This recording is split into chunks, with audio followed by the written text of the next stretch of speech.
Hello everyone, now let us discuss about acetylation.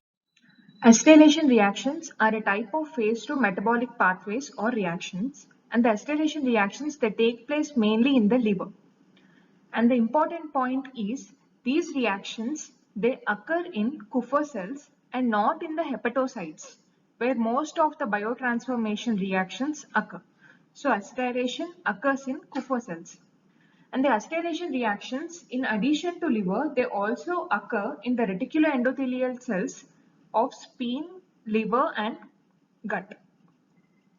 And they are common for aromatic amines and sulfonamides, and they require a cofactor, acetyl-CoA. So the acetyl-CoA is either obtained from the glycolysis pathway or via direct interaction of acetate and coenzyme A. Acetyl-CoA is a cofactor which is essential for the acetylation reactions.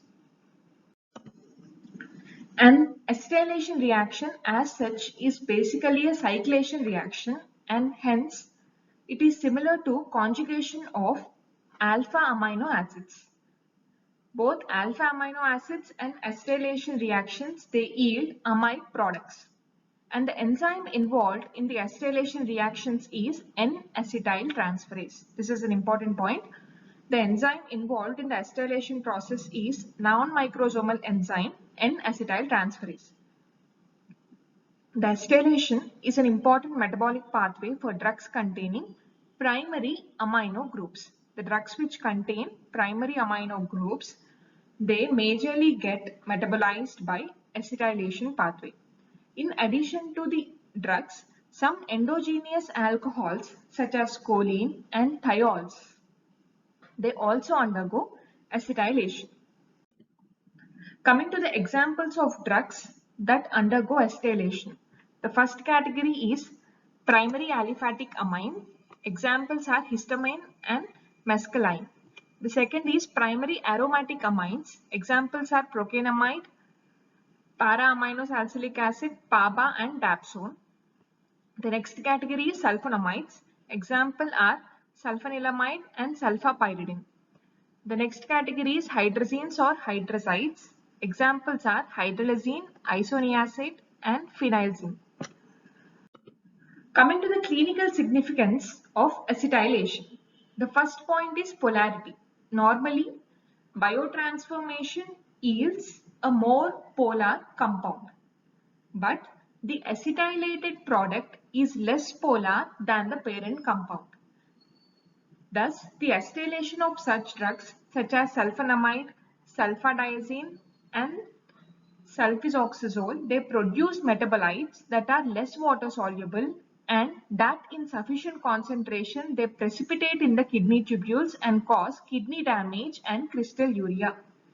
So this is the major reason for the side effect crystalluria of sulfonamides. The second point is longer elimination half-life. The less polar metabolite is reabsorbed in the renal tubules and has a longer elimination half-life. Example is procainamide. Procainamide as such, it has only 3 to 4 hours of half-life and it has an acetylated metabolite which is N-acetyl procainamide. This is biologically active and has an elimination half-life of 6 to 7 hours.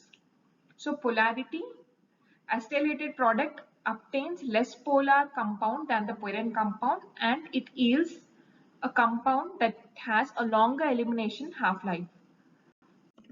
The next point is genetic polymorphism. The N-acetyl transferase enzyme, which is essential for the acetylation process, is shown to exhibit genetic polymorphism.